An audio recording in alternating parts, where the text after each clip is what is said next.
مجنون اصلي نوم قیس و د پلار نوم یې ملوح او ډېر ظلم طالبانو د مجنون سره سوی او دا لیلا چې وه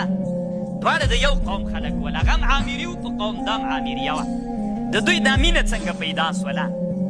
دوی داسې وو چې دا لیلا ډېره هوښیاره وله لیلا ډېره هوښیاره نجلۍ وه وړه وله نو دا میږې به یې چې څرولې نو دا واړه ماشومان به ورته راټول ول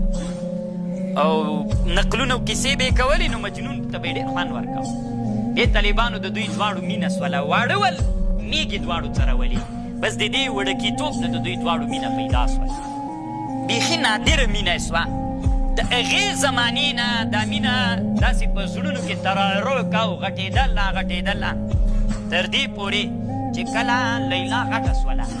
چې غټه سوله نو پلار یې بنده کړله چې نوره به ته باندې نه وځي نو چې بنده یې کړله نو دا ده باندې سخته تمامه سوه داسې یو حالت سره مجنون مخ سو چې لیونتوب ته ورسېد د مجنون نوم ورباندې کېښودل سو بیا چې تر بنده کړله وی دا عقل یې زایل سو لیونی سو بیا یې ویلې چې کاشکې زه نه وی غټ سوی میږې نه وي غټې سوی کاشکې هغه خپل حالت وی کاشکې نه زه غټ سوی وی او نه میږې غټې سوی وی او لیلا هم همغسې وړه وی موږ په هغه وړکیتوب کې مینه کولی کاشکې دغه باب ته موږ نه وی را رسېدلی بیا طالبانو دا پلار ته خلک ورولېږل چې دا هغه ته ورکه مجنون ته یې ورکه مجنون لیونتوب ته لاړو بیا یې داسې کول طالبانو ورونو دا مجنون داسې حالت ته ورسېده چې کله کله به یې دا مور ورغله د مجنون مور د لیلا مور ته ورته وبه یې ویلې چې دا لور دې پټه راولېږه چې مازې وویني ابې چې پټه راولېږله دې پلار پې باندې خبر سو بیا به یو بله ښځه راتلله پټه چې مازې دغه کلي دته حال راوړي چې لیلا پوښتنه به څه قیسې به یې درته وکړي دغه اطمینان به راغی بیا یې دام باندې کړلې بیا یې غوښتنه ترې وکړله چې دې ته یې ورکړه هغه ورته ویلې نه ورکوم طالبانو لکه دا پښتون داسې سو وایي چې د پښتنو قیسه یې ورسره کړې څومره یې چې ورته وویلې طالبانو ور یې نه کړله اخر مجنون داسې کالي و دا هر څه به یې شکولي په ځان نه پوهېده بیخي په ځان پوهېده نه بیا یې هغه وخت کې عبدالملک ابن مروان کسې بادشاه و هغه ته عریضه وکړله عین هغه دې باندې امر وکړه چې د مجنون وینې حدر کړي بیا یې طالبانو ترې رامنې کړه وی کله به چې یو مجلس کې ناست و د مجنون به چې ناست و او غږېده به نه لیونی سوی په سر به یې خاورې شیندلې کالي به یې شکو ډېره ښه ځواني یې هم ووایي ډېر ښایسته سړی و په نسبت سره لیلا ته ډېر ښایسته و نو بیا په سر به یې خاورې اچولې بیخي به غږېده نه خو که غوښتل به دې چې وغږېږي چې لیلا به دې ورته یاده کړه طالبانو بېرته بې عقل راغی خبرو باندې به یې شروع وکړله غږېده به در سره غږېده چې څه پوښتنې به ترې کولې خو چې دغسې به دې خبرې ورسره کولې لیلا به دې نه وه یاده کړې بیخي غږېده دې طالبانو ورونو چې دا لیونتوب ډېر هغه سو د قوم مشران راغلل دا خبره په ټول جزیرة العرب کې خپره سوله دا د مینې څپه لاړله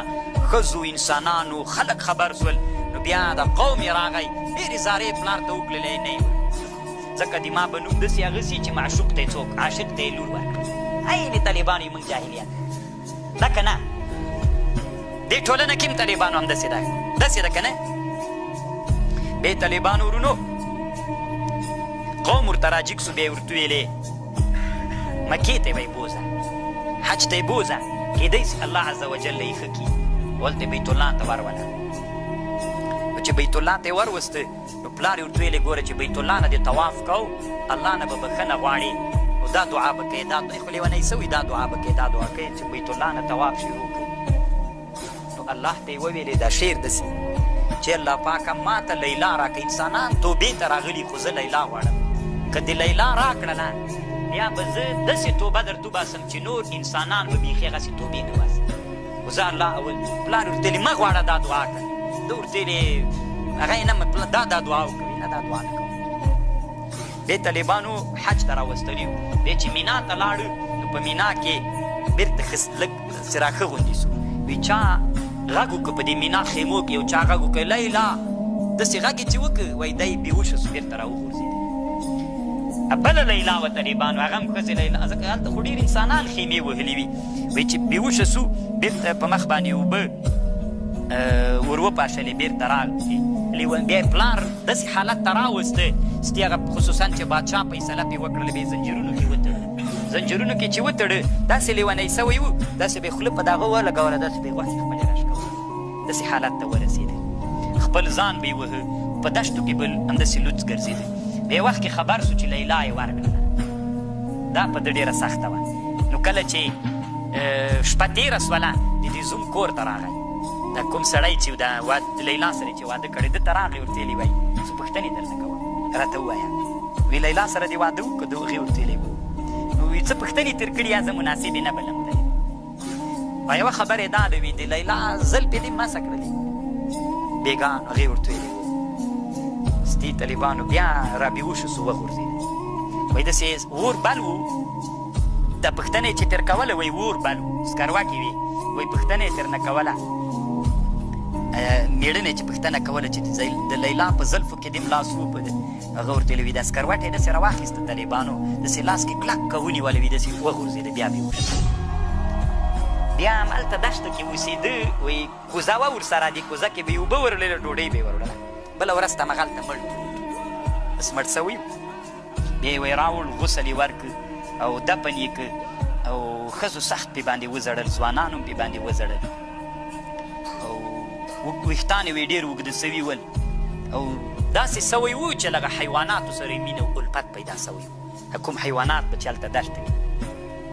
یو وخت کې طالبانو دومره لرې وی تللي وی د شام حدودو ته رسېدلي وي چا نه یې پوښتنه وکړله چې دا نجد چېرته ده ورته ویلې څوک یې ته وي زه د نج یم بنو عامر یم وی شام ته رسېدلی بېرته بیا لاره ورښودله طالبانو ورونو دا یوه نادره مینه په دنیا کې تېره سوې ده او دومره سخت ظلم دی